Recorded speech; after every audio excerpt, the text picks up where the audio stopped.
So I recently went undefeated, like surprisingly, like went undefeated with this weird version of BAVSARGRA that it just kind of like popped into my head like one day after work, and like not really after work but like during my lunch break. I'm like, why don't I just like put this engine in the deck and see how it goes. And I didn't really test it either because I'm like, I know BAVSARGRA is a solid deck as long as I don't brick on not seeing my arms. So I'm like, as long as like I see my arms, I should theoretically be able to play the game. And strangely enough, it dominated. Like I even fought like BAVSARGRA's worst matchup, which is Prison, and usually that matchup is like really hard for the normal version of BAVSARGRA, because BAVSARGRA really likes to use like more than one CB a turn for its skills, let alone freeing stuff from Prison. BAVSARGRA likes to use 2 soul a turn for its for her Soul Blast 2 effect to nuke the front row and to give herself a crit. But because the only reason I won that match was because I was playing this version of the deck. But let's get into it. Let's get into it.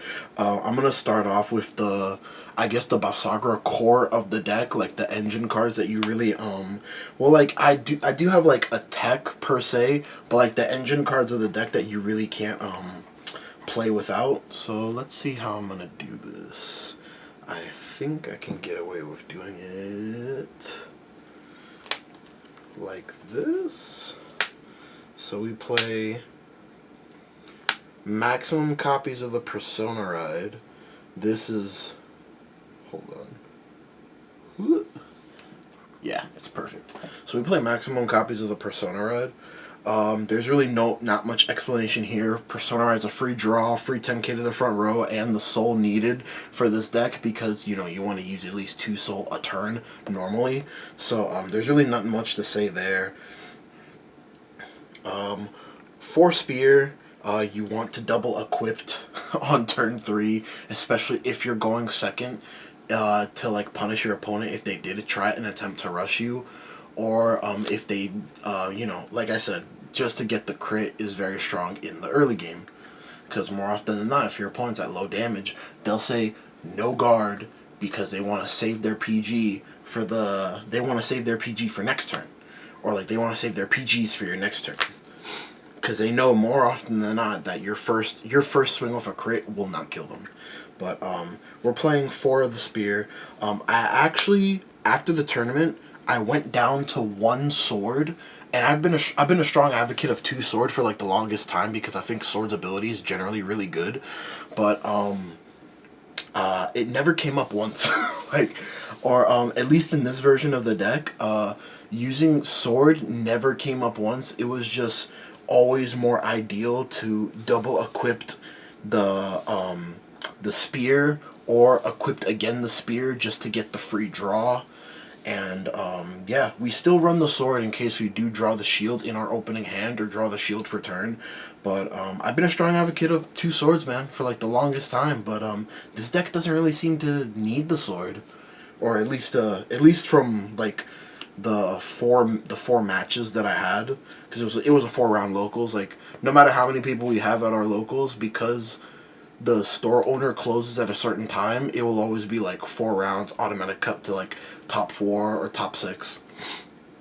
And then 1 shield, really nothing, like I said, like really nothing less to talk about. These are like your core engine cards that you have to play to get your effects off. 4 core engine cards. Put them right here. I'll put it right here. 4 Moon, the most important card of your deck. Like, you need to at least see like 1 moon for, I don't know, in my opinion that kind of looks ugly. Let me put it right here. You need to see at least 1 moon behind your Vanguard just to have that pressure, just have that crit pressure. Swinging for naturally like 48 without Persona Ride is pretty damn good, especially if the game goes on a little bit longer. Like I said, these are like automatic engine cards that you really can't change in the deck. But this is where I got my idea to where it's like, if I just cut this deck up to like bare bones, what could I get away with that is gonna help this strategy? And should I do the engine first or should I do this tech first?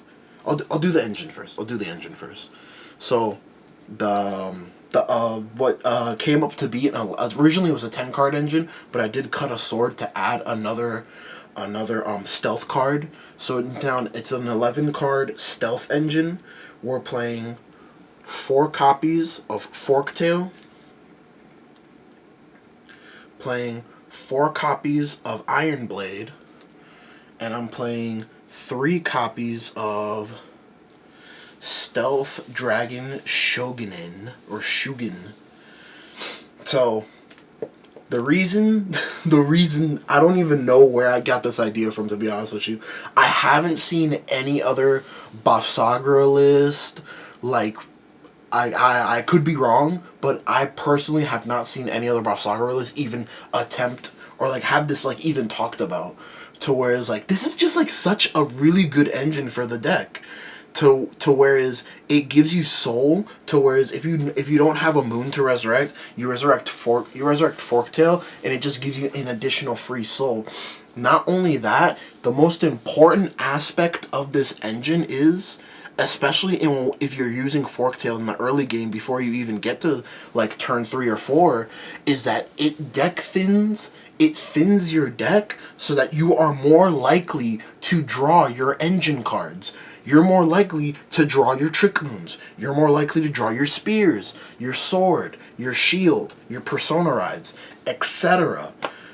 So that's just like that's like, in my personal opinion, the strongest part about this engine is that not only does it feed soul, but it boosts, in my opinion, it boosts your consistency up monumentously. Like in all 4 matches, I did not brick on 1 order card. I almost did, and then I drew it on like I drove check it on turn 3. I never bricked on just having 1 arms card. I always had the 2 arms cards. And that's just like really good for like until we get that that promo and future set 6 support. Honestly, this might just be like the way to play the deck, because it felt so good, and just the natural deck thinning. I think like one of the more powerful aspects of this engine is also just the fact that you get to shuffle your deck like so much and like deck thin your deck. Like, not only are you drawing cards, but you're also deck thinning your deck, which means you're more likely to draw into the pieces you need, or PGs, guard. More likely to check triggers. Oh my lord, I checked so many critical triggers. Like usually when it comes to BAVSARGRA, I was like a stan for playing 4 draw triggers, but then in this build I was like I feel like in this build I need the 8 crit, and like the 8 crit came in clutch so many times, especially when my opponent was at 4 damage and they had no guard by BAVSARGRA. I would check a crit and I'm just like, okay, now they can't just OT or heal out of this. They need to check a second heal trigger. And let's talk about the other stealth cards that we're playing in the deck. So we're playing 7 stealth grade 2s plus the 4 Forktail, because she also counts herself. She could search herself. So like I said, this is an 11 card stealth engine. The reason that I decided to max the Ironblade over the Shogunate is because the Ironblade is a very easy to commit 15k attacker on turn 2 and 3, versus the Shogunate. For it to be a 15k attacker, my opponent has to be on grade 3 or greater. So basically, as soon as my opponent rides up fully, I'm playing 7 copies of the same card. Granted, this one only gets its 5k if my opponent has 2 or less rear guards, but because I'm blowing up the front board more often than not, I'm able to get his 5k off very easily. And even if I don't, I can deck thin it out of my deck and just abuse Shogunate and have it be the same thing, because either Shogunate or Ironblade in front of a Trick Moon is a 40k column without Persona Ride. So I just thought that was like really strong in the deck. Like more often than not, even going second, like I would deck thin like on turn 1 if I have like 1 or 2 forktails, like counting the shield, I would deck thin my deck by like what 2 or 3 cards, and then just, you know, try and like beat face with like 2 to 3 attacks. So I honestly, just wait till you guys see the match between Prison. Like that was on, like this is the deck. Like you don't have to keep watching. Like if you just wanted to get the deck list and run, this is the deck list. Hit a like and subscribe on your way out. But this was just like, in my opinion, it was so fun to play. Especially like I had to, not really convoluted, but I had to like just do certain steps to be able to still do my, you know, the deck's like main combo / gimmick, which is Soul Blast 2, blow up the front board, give my Vanguard a crit. And during the Prison matchup, oh man, this card really saved my bacon in the Prison matchup. Especially like there was a lot of instances where, because I choose, he had like no choice but to bind this card, or he bound it off the top of my deck. There's actually one game where he bound 2 Trick Moons off the top of my deck, and it was just crazy. It was literally just crazy. That oh my lord. So going on to like the rest of the deck, 4 PGs, nothing really to talk about. 1 Dragon Empire Overtrigger. Like this is the only thing I'm gonna say about the Dragon Empire Overtrigger. This is the first deck that was released for Dragon Empire that made this Overtrigger scary. Like I think there was at least like 1 game to whereas I OT'd, restood my Vanguard, 100 million with a crit, and swung with a crit again, and I think I also hit a critical trigger on the rear guard, and I just like, I had overkill. It was just overkill. But ban OTs in all formats, I really am not a fan of the Overtrigger at all, and I feel like this topic should be talked about more, but you know, that's a different video, different time. 3 draw triggers like we discussed. 4 into Soul Crit. I never really had an opportunity to use it, but it's better to have it and not need it than to need it and not have it. 4 regular crit. And then, where can I put this? 4 regular crit, and then I guess I'll just put this here. 4 regular heal triggers. I really didn't feel like I needed to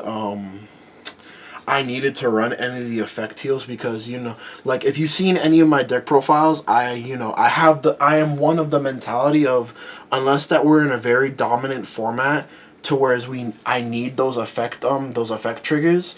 If I'm running draw triggers, I'm more often than not running the effect triggers at all, because I'm already running a lower count of shield. So that's my reasoning for running the trigger lineup, how I run it. But I legitimately almost forgot. So this is the tech card to whereas I could have played this card at 1 and then just basically maxed out on my stealth engine, but I did want to have the opportunity to see this card if readily available. And honestly, I am a big fan of having this card at 2, especially in this version of the deck, and that is Seal Blaze Dragon Ushundia. Oh, you could this can be literally whatever you want. This can be a Travis. This can be an Adarla. This can be a freaking it can be a Tribash. Like this can be whatever you want it to be, but me personally, I wanted to have the ability to build a board. Especially like, you know, I just wanted to have that, and it came in like I said, it came in clutch. It came in really clutch, and I feel like 2 was the perfect number, because I never really felt like I needed to use it more than once or more than twice, even if I had the opportunity. There's actually a game where like I got the full effect off the first time, and then the second time I just called it. It was during the Prison matchup. I just called it from Prison as like a 20k beater, I believe. But yeah, all the cards in this deck came in super clutch. Like this deck was so. it just ran so smoothly. But I don't want to waste any more of you guys' time. I originally wasn't gonna do a deck profile, but I did way better than I expected. I know I had like 5 other BAVSARGRA deck profiles on this channel, but I felt like it needed to be released to the public. In my opinion, it needed to be released to the public. But don't forget to like, comment, subscribe, and you will see the match videos this coming week. Like this is probably gonna be the last. This is gonna be uploaded after the match videos, but this is the goo you will see after the match videos. So keep that in mind, especially during that prison game. Later.